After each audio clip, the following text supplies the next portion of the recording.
Kay Paul Sigaw, Christopher Birondo at kay Nerio Cabanlet Jr.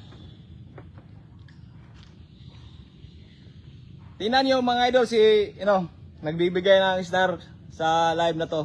Si Ma'am Kitlyn Hayes. Siya po siyang taga ibang bansa po siya mga idol.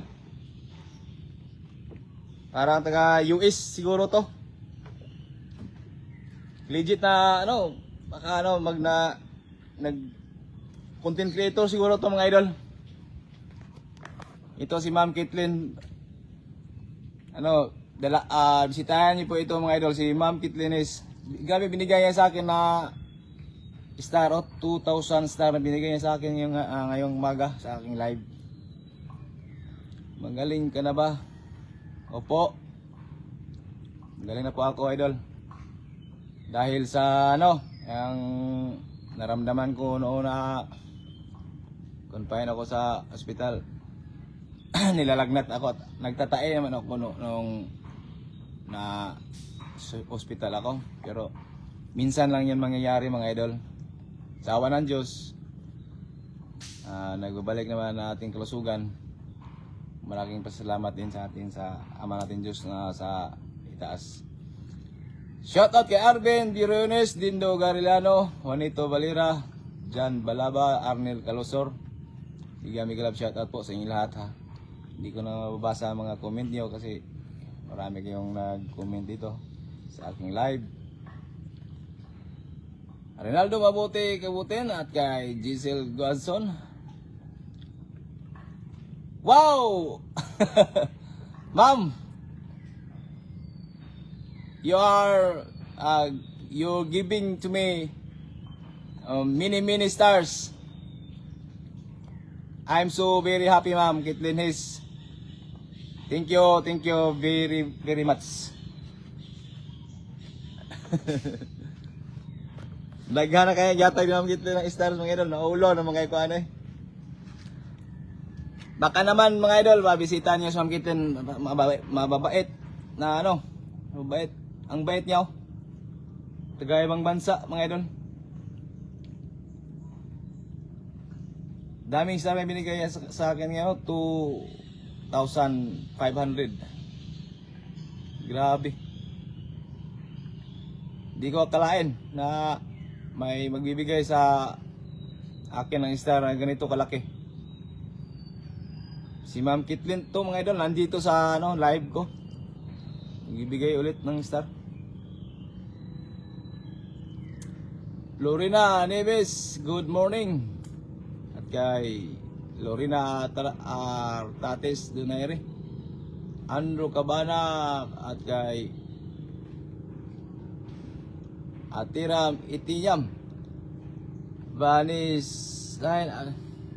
belum basa ni Vanisayan Aji Sabanal, Nard Miga Love, shout out po sa lahat ng binabasa ko.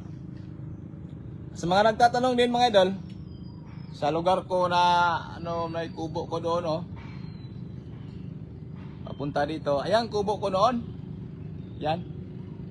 Yang ginawa kong kubo noon sa nagsimula po akong nag-content creator ng mukbang dito sa Kakahuyan or sa dagat sa Bunsod. Yan po ang una ko at medyo luma na. Sira na po yan. Gumagawa ako ng bago yung kikita nyo sa aking mga video. Yan po laki yan. Mahaba yan ang ginawa ko. Meron pang kalan doon Tingnan natin.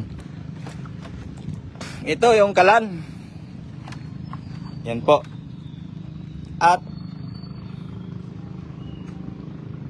may tulay. Napunta doon sa aking kubo. Ayun. Mawawala talaga ang stress mo dito pag standby ka dito sa aking ginawa na parang parang rest house na rin to para sa akin. Dahil pag walang trabaho, walang vlog, yan, upo-upo lang dyan. Kaya ngayon, naisipan kong mag-live para naman may shoutout ko sa mga bisita dito sa ating live ngayon. Ayun po ang dagat namin dito. Yan. Nandyan po ang bunsod.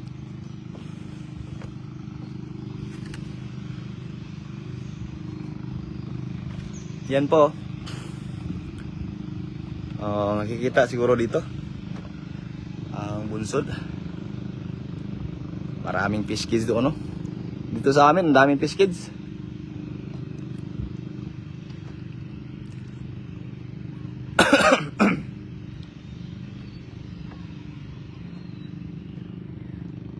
Yan. Ginawa namin floating kubo. Floating kubo po ang tawag sa amin dito. Parang kubo ba? Kubo lang siya. Native.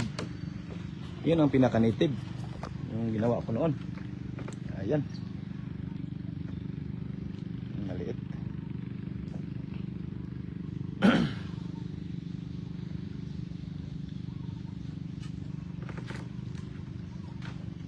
Yun, I-miss ko yung mga kaibigan ko, mga taga Masbate. Si Bro Alcaraz TV at Idol Itang. Shoutout sa inyo dyan, bro. At sa aking mga kapatid na mga mukbangers, nandito po sila sa kapitbahay ko lang. Shoutout rin sa kay Roms Vlog, John Michael Morales at Striker Vlog, si Roms Win at kay Randy Ann, at sa aking bunso na kapatid si Joytot Asister at kay Mrs. Kilaw. Dito si Mrs. Kilaw, mga idol. Nagilak sa sibuyas. Ha? Nagilak sa sibuyas. Hilak yan, mga idol. Sa sibuyas. Para kinilaw ang mga idol, ha? Hiwa ang laisig ko, kinilaw. Sumuli. Lamas. Lamas para sa kinilaw. Allah. Ay, di na si Mrs. Kilaw, mga idol. Kilaw na siya. Pinsan kong gwapo. Yan, tuwa-tuwa dyan. Idol. Yan si Vince Buddy. Luyag. Grabe nga ni Vince Buddy. Ito na, eh. Ito na ang among lungag. Wala pa di.